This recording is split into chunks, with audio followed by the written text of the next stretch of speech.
Guardian Post, Professor Kamto's Jean-Michel Nincho-led coalition consults jailed separatist leaders within the context of the push for political transition in Cameroon. This is qualified by the median as a desperate maneuver to oust President Paul Biya, efforts against which Territorial Administration Minister Atanganji Paul fires stern warnings describing the political alliances as illegal. The Voice reports the controversy sparked by Minister Tanganji's ban on the alliances, and another issue of the Guardian Post tells its readers that the Nincho-led coalition strikes back at Minister Tanganji. The Horizon questions the apparently extremely tense and nervous state of the Biya regime over the transition drive of opposition parties. In the pilot, the paper informs its readers on how 350 million francs CFA disappeared in Sports Minister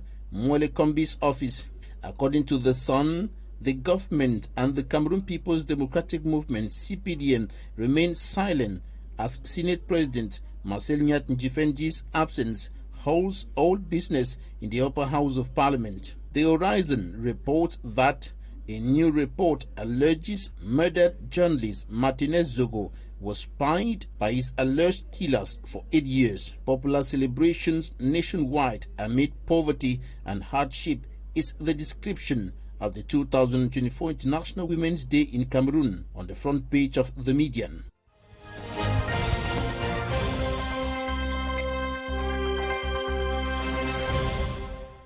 We're looking at the possibility of change. Speaking to a political analyst, a Cameroonian based in Cyprus, Lapana Tashamama, he said there is need for urgent change in Cameroon. Can this change be obtained in the ballot box, through the ballot box? Is it possible to have this change through the ballot box in 2025?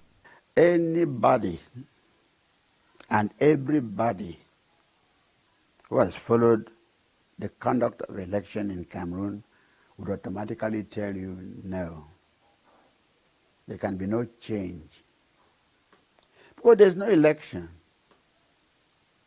The results of elections are known before the actual voting. There can be no change.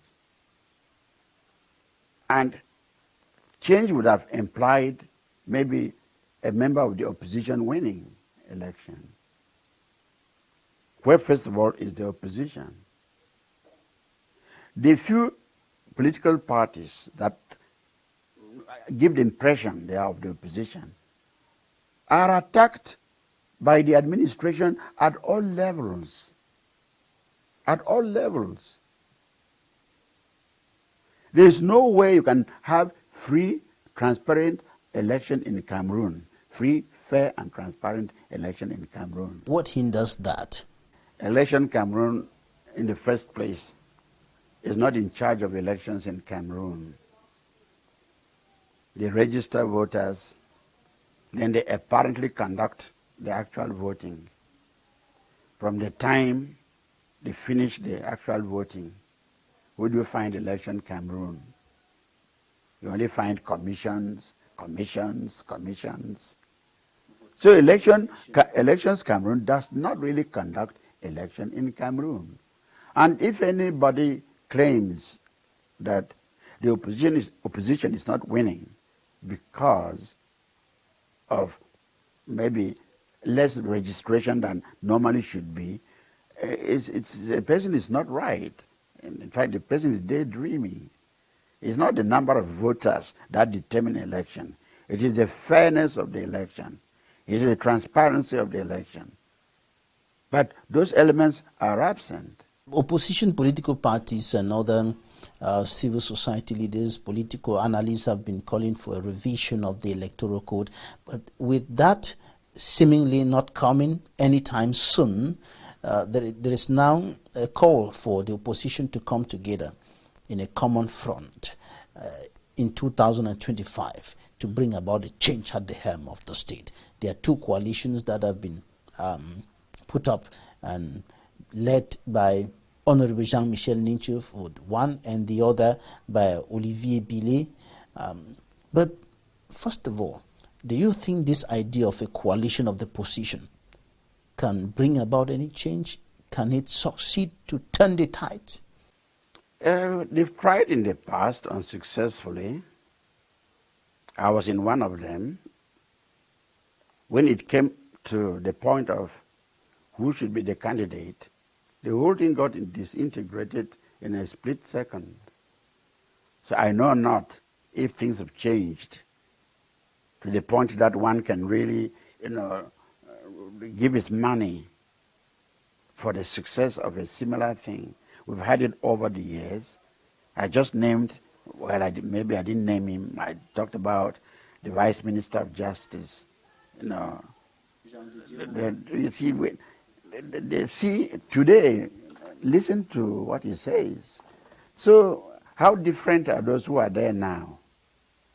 Because in the end, they will turn around, maybe for a few francs, and say the opposite and cross the carpet. Even before that happens, the Minister of Territorial Administration has banned the coalitions, saying that the coalitions are illegal. As a legalist, as a legal mind that you are, is there any legal backing in that decision of the Minister of Territorial Administration? The real law in Cameroon is the unwritten law. In Cameroon today, even a ministerial note can change the constitution, the highest law of the land. So that is the real law in Cameroon, the unwritten law. And that law becomes that's unbreakable if it is in favor of the ruling party, the CPDM. In the last presidential election, I remember well, I had just been released, a year before. There was a coalition of 25 political parties that joined the president. The G20, call themselves the G20. Today we are talking even about presidential majority. Why is it legal when it is in favor of CPDM but illegal when it is the other way around?